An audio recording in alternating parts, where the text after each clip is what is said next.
ನೀವು ನೋಡ್ತಾ ಇದ್ದೀರಾ ತೇಜಸ್ ನ್ಯೂಸ್ ಕನ್ನಡ. ನಾನು ನಿಮ್ಮ ಸುಷ್ಮಿತಾ.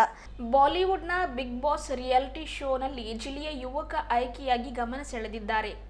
ಬಾಲ್ಕಿ ತಾಲೂಕಿನ ರಾಚಪ್ಪ ಗೌಡಗಾಂವ್ ನಿವಾಸಿ ಅರುಣ್ ಬಾಬುರಾವ್ ಮಾಶೆಟ್ಟಿ ಬಿಗ್ ಬಾಸ್ ಹಿಂದಿಯ ರಿಯಾಲಿಟಿ ಶೋಗೆ ಆಯ್ಕೆಯಾಗಿ ಇದೀಗ ಫೈನಲ್ ಹಂತದಲ್ಲಿ ತಲುಪಿದ್ದಾರೆ.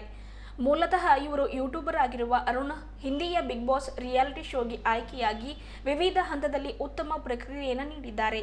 ಇದೀಗ ಟಾಪ್ 5ರಲ್ಲಿ ಅರುಣ್ ಅವರು ಇದ್ದಾರೆ. ಚಿನ್ನದ ವ್ಯಾಪಾರಕ್ಕಾಗಿ ಹೈದರಾಬಾದ್ಗೆ ತೆರಳಿದ್ದ ಅರುಣ್ ಕುಟುಂಬ ಇದೀಗ ಅಲ್ಲಿಯೇ ನೆಲೆಸಿದೆ. ಬಿಗ್ ಬಾಸ್ನ ಅಂತಿಮ ಹಂತದಲ್ಲಿರುವ ಅರುಣ್ ಮಾಶೆಟ್ಟಿ ವಿಜೇತರಾಗಬೇಕು ಎಂದು ಪ್ರಾರ್ಥಿಸಿ ಬೆಂಬಲಿಗರು ಬೀದರ ನಗರದ ಪಾಪನಾಶ್ ದೇವಸ್ಥಾನದಲ್ಲಿ ಶುಕ್ರವಾರ ವಿಶೇಷ ಪೂಜೆಯನ್ನು ನೆರವೇರಿಸಿದರು. ಮಲ್ಲಿಕ್ನಾಥ್ ಮಡಿಗೆ ನೇತೃತ್ವದಲ್ಲಿ ಪಾಪನಾಶ ಲಿಂಗಕ್ಕೆ ಪೂಜೆ ನೆರವೇರಿಸಲಾಯಿತು. ಜಿಲ್ಲೆಯವರೇ ಆಗಿರುವ ಅರುಣ್ ಮಾಶೆಟ್ಟಿಯವರು ಹಿಂದಿ ರಿಯಾಲಿಟಿ ಶೋ ಆಗಿರುವ ಬಿಗ್ ಬಾಸ್ನ ಎಲ್ಲ ಹಂತಗಳನ್ನು ಉತ್ತಮವಾಗಿ ಆಡಿ ಇದೀಗ ಅಂತಿಮ ಹಂತದಲ್ಲಿ ಇದ್ದಾರೆ. ಅವರಿಗೆ ಹೆಚ್ಚಿನ ಸಂಖ್ಯೆಯಲ್ಲಿ ವೋಟ್ ಮಾಡುವ ಮೂಲಕ ಕನ್ನಡಿಗರಿಗೆ ಬೆಂಬಲಿಸಬೇಕು ಎಂದು ಮಡಗಿ ಅವರು ಕೋರಿದ್ದಾರೆ. ಈ ವೇಳೆ ನಾಗರಾಜ ಜೋಗಿ, Philip, Blondie, Rahul, Ajay, Sonu, Abhinav, Akash, Sachin, Wilson ಅವರು ಸೇರಿದಂತೆ ಇನ್ನಿತರರು ಇದ್ದರು.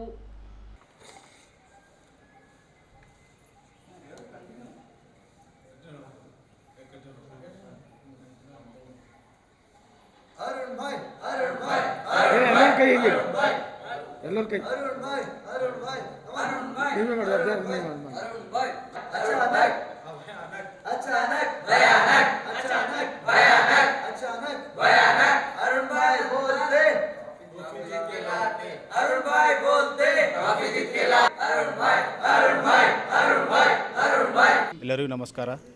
ನನ್ನ ಹೆಸರು ಮಲ್ಲಿಕ್ನಾಥ್ ಮಡಿಗೆ ಅಂತ.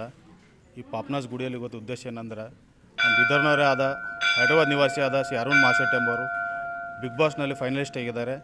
ಸುಮಾರು 17 ಜನ ಬಿಗ್ ಬಾಸ್ ಸ್ಪರ್ಧೆಯರಿದ್ದರು. ಅದರಲ್ಲಿ 5 ಜನ ಸೆಲೆಕ್ಟ್ ಆಗಿದ್ದಾರೆ. 100 ದಿನ ಒಳಗಡೆ ಉಳಿದು ಸ್ಟ್ರಗಲ್ ಮಾಡಿ ಇವತ್ತಿನ ದಿವಸ ಫೈನಲ್ಗೆ ಬಂದಿದ್ದಾರೆ.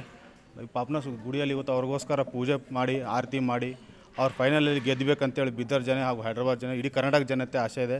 ಅದಕ್ಕೋಸ್ಕರ ನಮ್ಮ ಹೋಲ್ ಟೀಮ್ ಆಗಲಿ ಇವತ್ತು ಬಂದು ಪಾಪನಾಸ್ ಗುಡಿಯಲ್ಲಿ ಪೂಜೆ ಮಾಡಿ ಅವ್ರಿಗೆ ಆರತಿ ಮಾಡಿ ಗೆದ್ದಬೇಕಂತ ಆಶೀಸ್ ಮಾಡ್ತಾರೆ. ಅದಕ್ಕೋಸ್ಕರ ಎಲ್ಲರಿಗೂ ಧನ್ಯವಾದ.